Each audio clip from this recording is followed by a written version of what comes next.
Seeja Taxila Tamil podcast உங்களை இந்த ஆழமான விவாதத்திற்கு வரவேற்கிறது. வீட்டிலிருந்தபடியே வரிச்சட்ட வழக்குகளை கேட்டு மகிழுங்கள்.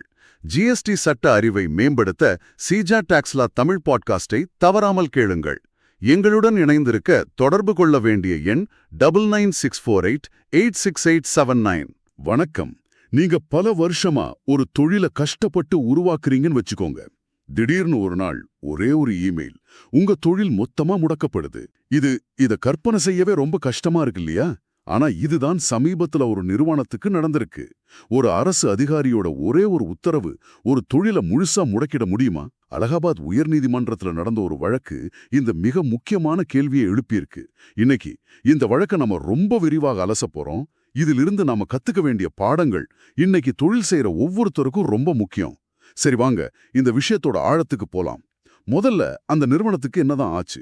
சரி, இது அக்டோபர் 8, 2025 ஆரம்பிக்குது. உத்தரப்பிரதேச மாநில வரி அதிகாரி சம்பந்தப்பட்ட அந்த நிறுவனத்துக்கு ஃபார்ம் ஜிஎஸ்டி REG 17ல ஒரு நோட்டீஸ் அனுப்புறார். ஓ, ஒரு ஷோகாஸ் நோட்டீஸ். ஆமா, கரெக்ட்.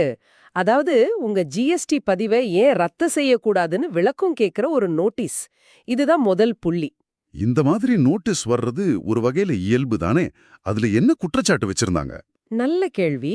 நோட்டீஸ் வர்றது இயல்புதான். ஆனா அதுல சொல்லியிருக்கல காரணம் தான் ரொம்ப முக்கியம். இந்த நோட்டீஸ்ல அந்த நிறுவனம் சிஜிஎஸ்டி சட்டம் 2017ஓட பிரிவு 16 மீறிட்டதா சொல்லியிருந்தாங்க.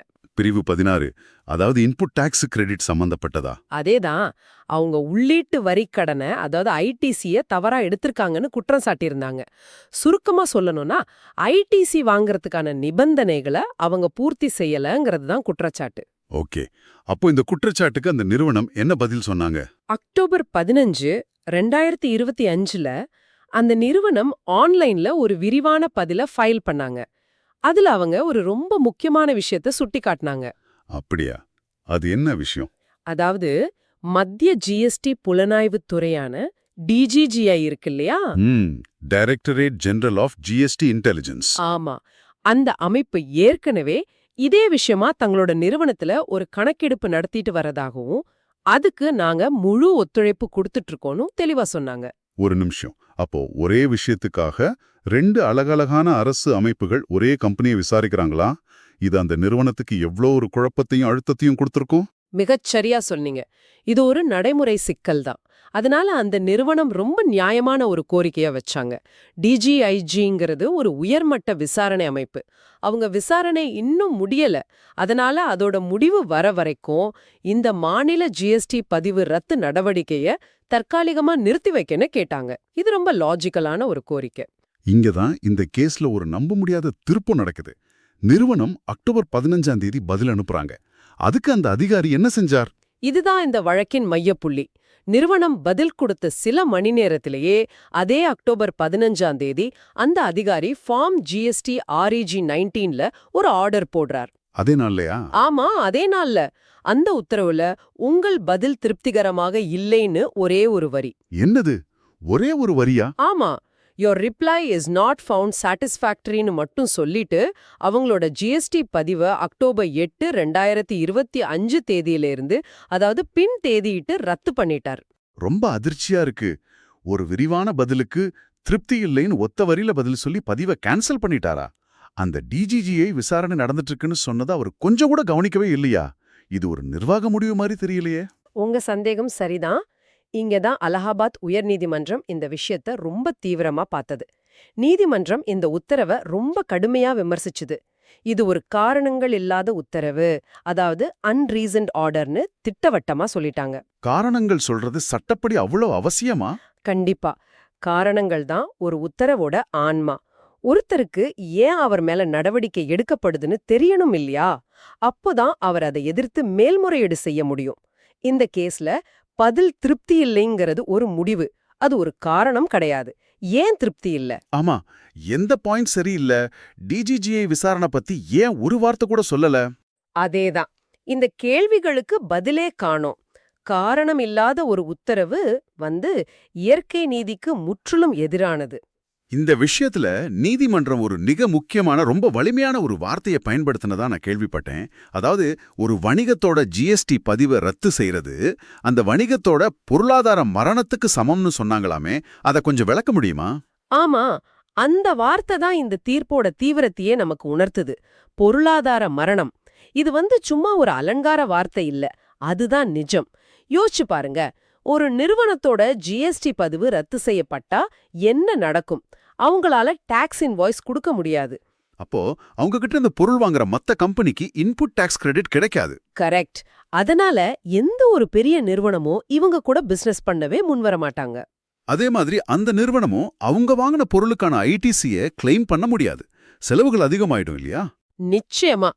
அவங்களோட மொத்த சப்ளை செயினுமே நின்றுடும். பேங்க்ஸ் இத ஒரு பெரிய ரெட் ஃபிளாகா பாக்கும். மொத்தத்துல அந்த நிறுவனம் முறைப்படுத்தப்பட்ட பொருளாதாரத்திலிருந்து முழுசா வெளியேற்றப்படுவாங்க. இவ்வளவு பெரிய பாதிப்பை ஏற்படுத்துற ஒரு உத்தரவை எந்த ஒரு தெளிவான காரணமும் சொல்லாம அவசரகதியில போட்டது முற்றிலும் சட்ட விரோதம்னு நீதிமன்றம் தீர்க்கமா சொல்லுச்சு. அப்போ இதோட இறுதி முடிவு என்ன? நீதிமன்றம் அந்த ரத்து உத்தரவை என்ன செஞ்சது? நீதிமன்றம் சட்டத்தோட பார்வையில அந்த ஜிஎஸ்டி பதிவு ரத்து உத்தரவு செல்லாதுன்னு சொல்லி அதை முழுமையா ரத்து செஞ்சது. ஓ, அப்போ அந்த நிறுவனத்துக்கு ஒரு பெரிய நிம்மதி. ஆமா. ஆனா அதோட மட்டும் அவங்க நிறுத்தல. இந்த பிரச்சனையோட மூல காரணத்தையும் சரி செய்யணும்னு நினைச்சாங்க. மேலும் என்ன உத்தரவுகள் போட்டாங்க? இந்த வழக்கு சட்டத்தை சரியா புரிஞ்சுக்காம கையாண்டிருக்காங்கன்னு கோர்ட்டுக்கு புரிஞ்சது. அதனால இந்த வழக்க சட்டத்துல நல்ல தேர்ச்சி பெற்ற வேறொரு அதிகாரிக்கு மாத்தி சட்டப்படி முழுசா திரும்பவும் விசாரிக்கணும்னு உத்தரவு போட்டாங்க. அப்போ அந்த நிறுவனத்துக்கு திரும்பவும் அவங்க தரப்பு வாதத்தை வைக்க ஒரு வாய்ப்பு கிடைச்சிருக்கு. ஆமா, ஒரு நியாயமான வாய்ப்பு வழங்கப்பட்டிருக்கு. இது அந்த தனிப்பட்ட வழக்கிற்கான ஒரு நல்ல தீர்வு.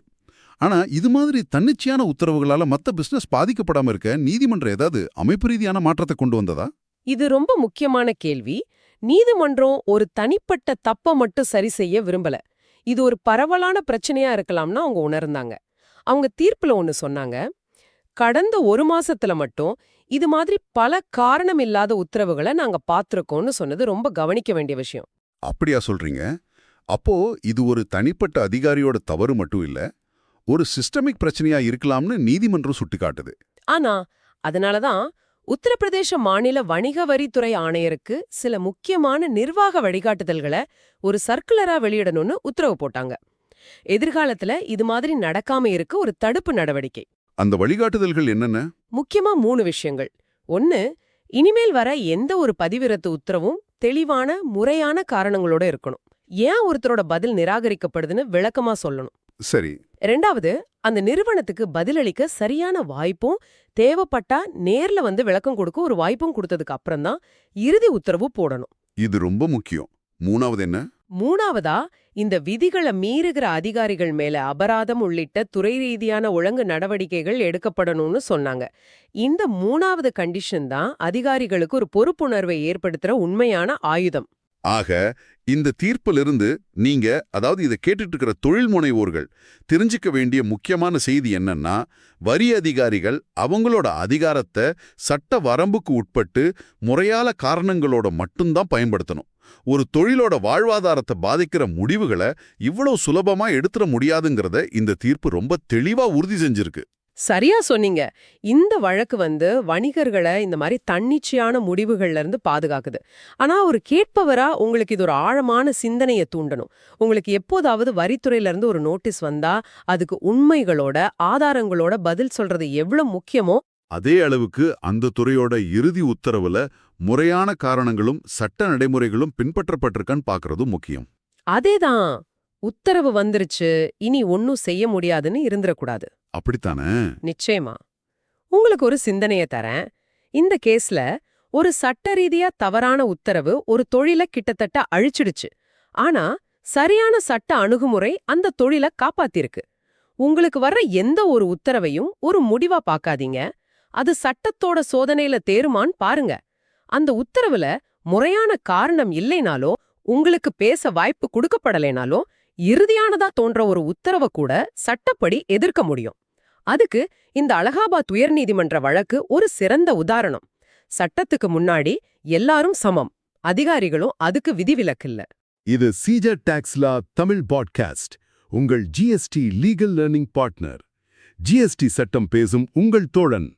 எங்களுடன் இணைந்திருக்க தொடர்பு கொள்ள வேண்டிய எண் 9964886879.